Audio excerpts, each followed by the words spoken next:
Pada kesempatan kali ini kami akan membahas Subutai.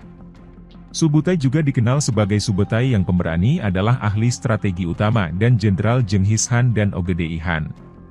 Sebagai putra seorang pandai besi, ia naik pangkat dan mengarahkan lebih dari 20 kampanye di mana ia menaklukkan lebih banyak wilayah daripada komandan lainnya dalam sejarah. Dia memperoleh kemenangan melalui strategi yang imajinatif dan canggih serta pergerakan pasukan yang terkoordinasi secara rutin yang jaraknya lebih dari 300 mil satu sama lain. Ia paling dikenang karena menyusun rencana pertempuran yang menghancurkan tentara Hongaria dan Polandia dalam waktu 2 hari satu sama lain, dengan jarak pasukan yang hampir 1000 mil. Subutai dianggap dalam sejarah sebagai salah satu jenderal Genghis Khan dan Kekaisaran Mongol yang paling menonjol dalam hal kemampuan, taktik dan kesetiaan, membantu kampanye militer di Asia dan Eropa Timur. Dia memimpin banyak serangan dan invasi yang berhasil pada masanya dan jarang dikalahkan. Di bawah batuhan ia memperluas kekuasaan Mongol ke Kievan Rus, Crimea, bagian dari Balkan dan mengalahkan Hongaria pada pertempuran Mohi. Bangsa Mongol tetap menguasai beberapa wilayah Rusia yang ditaklukkannya selama 3 abad berikutnya. Ketika Batu kembali ke Mongolia untuk pemilihan Han Agung yang baru pada tahun 1242, Subutai tidak menemaninya dan juga tidak memaksakan keuntungannya di Eropa. Seandainya dia melakukan hal tersebut, sejarah Eropa akan mengambil arah yang berbeda.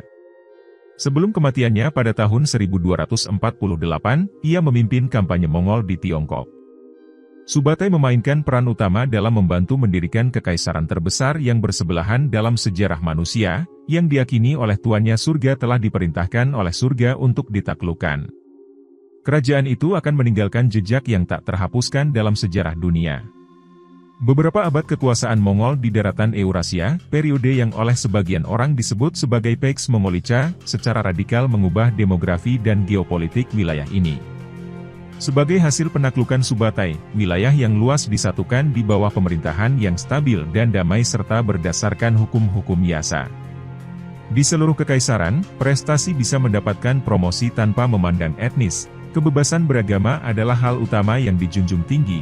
Perdagangan berkembang dan kontak di sepanjang jalur sutra mengingatkan orang-orang Eropa bahwa Timur adalah rumah bagi peradaban besar dan bahwa Eropa bukanlah pusat dari semua peradaban manusia. Kemajuan dan perkembangan.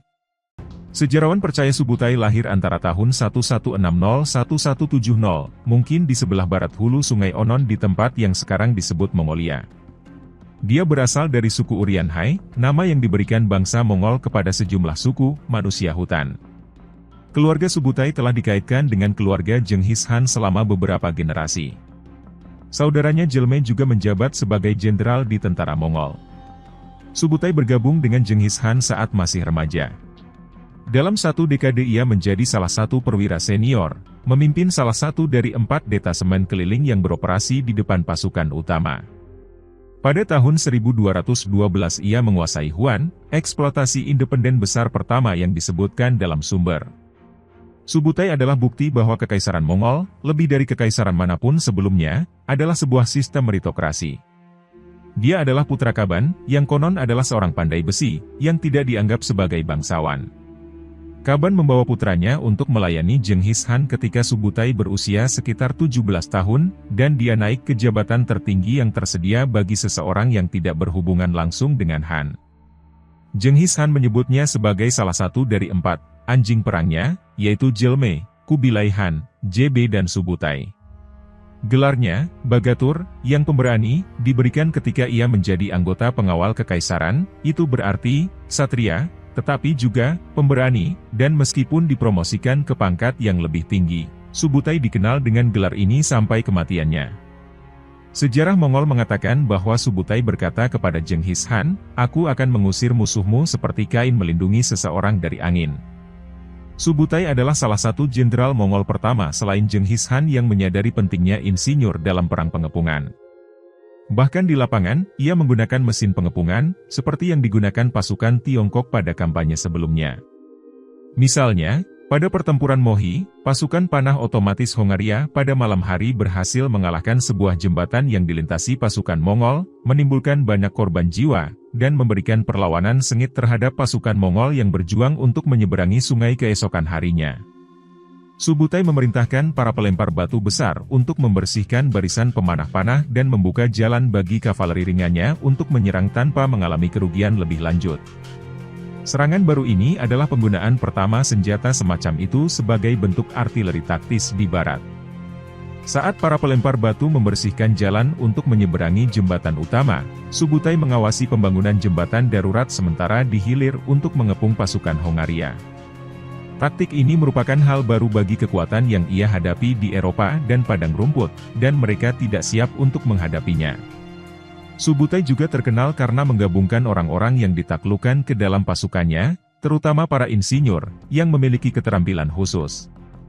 Dia mengubah pengumpulan intelijen dan perencanaan sebelumnya menjadi seni rupa.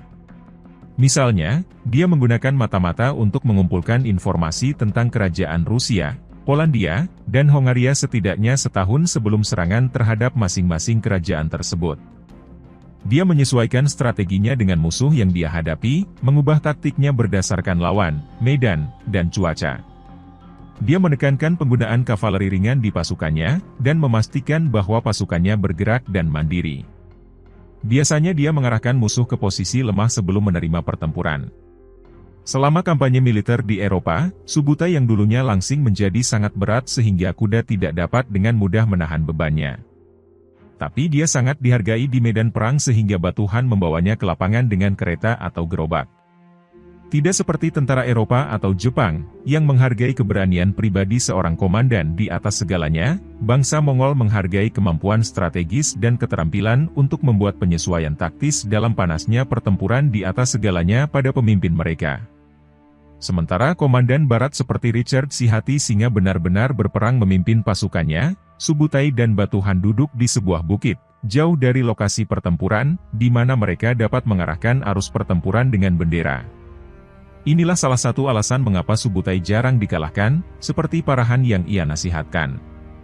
Perlu dicatat lebih lanjut bahwa Subutai berusia 65 tahun selama kampanye Eropa, usia tua di era tersebut untuk seorang komandan militer.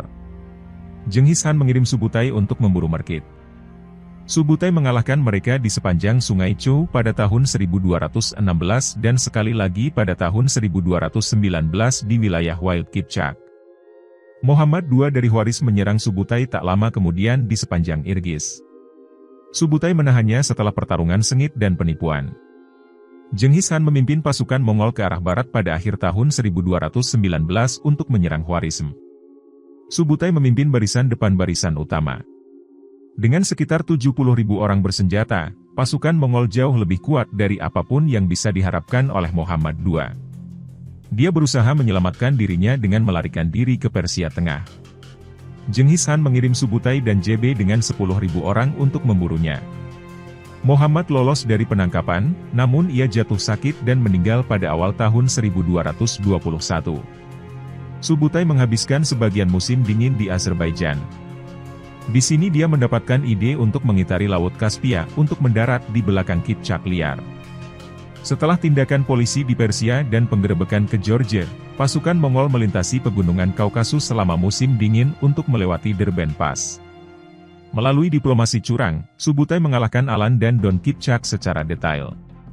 Ia menghancurkan pasukan Rus di sepanjang Kalka, namun serangan ke wilayah Volga Bulgar berakhir dengan kekalahan. Subutai menerima bala bantuan dan kemudian menundukkan Kipchak liar dan Kangli. Akhirnya, dia bergabung kembali dengan Jenghis Khan saat tentara Mongol sedang dalam perjalanan pulang. Subutai memainkan peran penting dalam kampanye melawan Xia pada tahun 1226. Pada tahun 1227 ia menaklukkan distrik Jin di sepanjang hulu Sungai Wei. Operasi Mongol terhenti karena kematian Jenghis Khan. Jenghis Khan digantikan oleh putranya Ogedei. Pada tahun 1230-1231, Ogedei secara pribadi memimpin pasukan utama Mongol melawan Jin, tetapi upaya untuk menerobos dataran Honan berakhir dengan kegagalan setelah Subutai dikalahkan di Shanchaehui. Bangsa Mongol mengepung dan merebut Fengxiang, target kedua. Pada tahun 1231-1232 bangsa Mongol melakukan upaya lain. Kali ini Subutai mampu mengungguli pasukan Jin. Bangsa Mongol meraih kemenangan yang menentukan di Sanfeng, Yangyi, dan Taiyahling. Ogdi dan pasukan utama Mongol kembali ke Mongolia, meninggalkan Subutai dengan kekuatan kecil untuk menyelesaikan penaklukan Honan. Subutai merasa kesulitan untuk merebut kota-kota besar dan membutuhkan hampir 2 tahun lagi untuk akhirnya melenyapkan Jin. Dia membuat aliansi dengan Song untuk mendapatkan bantuan menyelesaikan pekerjaannya. Tidak butuh waktu lama bagi Song untuk berselisih dengan bangsa Mongol. Dua pasukan Song merebut Kaifeng dan Loyang pada musim panas tahun 1234. Pasukan Mongol kembali dan mengusir Song. Ogdi memutuskan untuk mengirim sebagian besar pasukannya ke wilayah barat untuk menghancurkan Kipchak liar dan Bulgar. Subutai ditugaskan untuk mengarahkan operasi. Dia mengalahkan pemimpin Kipchak Bachman di sisi utara Laut Kaspia dan selanjutnya menaklukkan Volga Bulgars. Pada akhir tahun 1237, Subutai menyerang Ryazan dan Vladimir Suzdal, beroperasi dengan 3 kolom. Pasukan Rus dikalahkan dalam 3 pertempuran terpisah dan kota-kota mereka direbut secara berurutan. Bangsa Mongol menghabiskan musim panas tahun 1238 dengan beristirahat di sepanjang Sungai Don. Kolom dikirim untuk menyerang berbagai suku yang tinggal di dataran sekitar Laut Hitam. Pada tahun 1239, negara bagian Chernigov di Rus dikalahkan dan kota-kota mereka direbut. Bangsa Mongol telah membuat perjanjian dengan Galich Vladimir, yang pangerannya terkejut ketika bangsa Mongol tiba-tiba menyerang pada bulan Desember 1240. Kiev, Vladimir, dan kota-kota lain segera direbut. Bangsa Mongol siap memasuki Eropa Tengah. Subutai beroperasi dengan beberapa detasemen terpisah, bertujuan untuk mengalihkan perhatian di sisi sayap, sementara ia menangani pasukan utama Hongaria di tengah. Bangsa Mongol mengalahkan tentara Eropa di Chmielnik, Kronstadt, Liegnitz, Muhi, dan Hermannstadt. Hongaria dikuasai. Bangsa Mongol berangkat pulang pada tahun 1242, setelah mengetahui bahwa Ogdi telah meninggal, membebaskan Wina dan seluruh Eropa Tengah dari serangan lebih lanjut. Serangan ke Eropa direncanakan dan dilakukan oleh Subutai, yang mencapai ketenaran abadinya dengan kemenangannya di sana. Setelah menghancurkan berbagai kerajaan Rusia, ia mengirim mata-mata hingga ke Polandia, Hongaria, dan bahkan Austria, sebagai persiapan untuk menyerang jantung Eropa. Memiliki gambaran yang jelas tentang kerajaan-kerajaan Eropa, dia dengan cemerlang mempersiapkan serangan yang dipimpin oleh Batuhan dan 2 pangeran berdarah lainnya. Meskipun Batuhan, putra Jochi, adalah pemimpin keseluruhan, Subutai adalah komandan sebenarnya di lapangan, dan karena itu hadir dalam kampanye utara dan selatan melawan Kievan Rus. Ia juga memimpin barisan tengah yang bergerak melawan kerajaan Hongaria. Saat pasukan utara Kadan memenangkan pertempuran Legnica dan pasukan Guyuk menang di Transilvania, Subutai menunggu mereka di dataran Hongaria. Raja Bela IV dari Hongaria telah mengadakan dewan perang di Esztergom, sebuah pemukiman besar dan penting di hulu sungai Buda dan Pest. Ketika Batu maju ke Hongaria dari timur laut, kepemimpinan Hongaria memutuskan untuk memusatkan kekuatan mereka di Pest dan kemudian menuju utara untuk menghadapi tentara Mongol. Ketika berita tentang strategi pertempuran Hongaria sampai ke tangan para komandan Mongol, mereka perlahan mundur ke Sungai Sajo, menarik musuh-musuh mereka. Ini adalah strategi klasik Mongol, yang akhirnya disempurnakan oleh Subutai. Dia mempersiapkan medan perang yang sesuai dengan taktiknya, dan menunggu musuh-musuhnya melakukan kesalahan. Posisinya kuat, karena hutan menghalangi barisan mereka untuk diintai atau dilihat dengan jelas, sementara di seberang sungai di dataran Mohi, tentara Hongaria berada. Terekspos secara luas. Hanya 1 hari setelah pasukan Mongol yang lebih kecil di Polandia memenangkan pertempuran Legnica, Subutai melancarkan serangannya, sehingga memulai pertempuran Mohi pada malam tanggal 10 April 1241. Di Mohi, 1 divisi menyeberangi sungai secara rahasia untuk maju ke kamp Hongaria dari sisi selatan. Pasukan utama mulai menyeberangi Sajo melalui jembatan di Mohi, dan terus menyerang keesokan harinya. Hal ini mendapat perlawanan sengit, sehingga ketapel digunakan untuk membersihkan tepian seberang dari pasukan panah, seperti yang telah disebutkan sebelumnya. Ketika penyeberangan selesai, kontingen kedua menyerang dari selatan. Hasilnya adalah kepanikan total, dan, untuk memastikan bahwa Hongaria tidak bertempur sampai titik darah penghabisan, pasukan Mongol meninggalkan celah yang jelas dalam pengepungan mereka. Ini adalah salah satu trik klasik Subutai, untuk menciptakan situasi taktis yang tampaknya menguntungkan musuh, namun ternyata tidak. Pasukan Mongol telah menderita korban yang lebih besar dari biasanya karena pasukan panah Hongaria telah menimbulkan kerusakan besar pada kavaleri Mongol. Subutai tidak menginginkan pertempuran di mana pasukan panah otomatis, yang didukung oleh para ksatria berkuda, berdiri teguh dan bertempur sampai mati melawan pasukannya.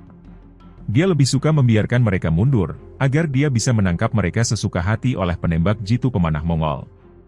Kesenjangan yang mengundang dalam barisan Mongol adalah undangan untuk melarikan diri, yang akan membuat para ksatria dan pemanah tersebar di seluruh pedesaan, dan hasil yang mudah bagi orang Mongol yang disiplin. Sesuai rencana Subutai, pasukan Hongaria yang melarikan diri mengalir melalui lubang yang terlihat di garis pertahanan Mongol, yang mengarah ke daerah rawa. Ketika para ksatria Hongaria berpisah, para pemanah Mongol menangkap mereka sesuka hati, dan kemudian diketahui bahwa mayat-mayat berserakan di pedesaan selama 2 hari perjalanan.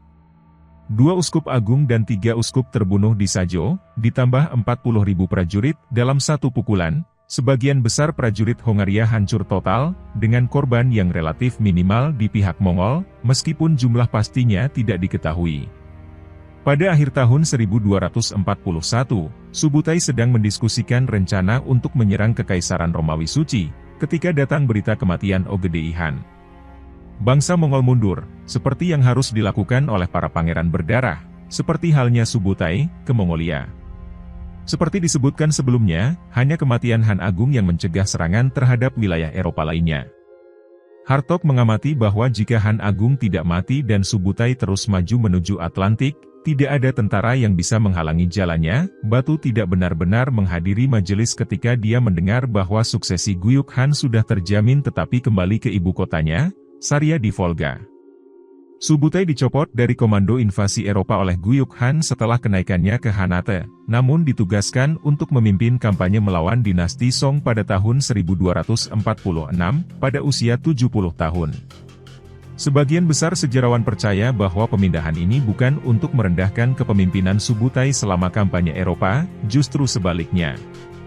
Guyuk tidak mencintai Batu, dan menginginkan yang terbaik dari Jenderal Mongol di tempat lain, dan tidak tersedia bagi Batu jika perseteruan keduanya berujung pada perang terbuka. Subutai berkampanye melawan Song pada tahun 1246-1247. Dia kemudian kembali ke Mongolia, di mana dia meninggal pada usia 72 tahun pada tahun 1248. Cumins mengatakan bahwa dia pensiun ke kawanannya dan, seperti banyak jenderal tua lainnya, menghilang. Terima kasih sudah mengikuti video-video kami, jangan lupa share, like dan subscribe agar bisa selalu mengikuti update video dari kami.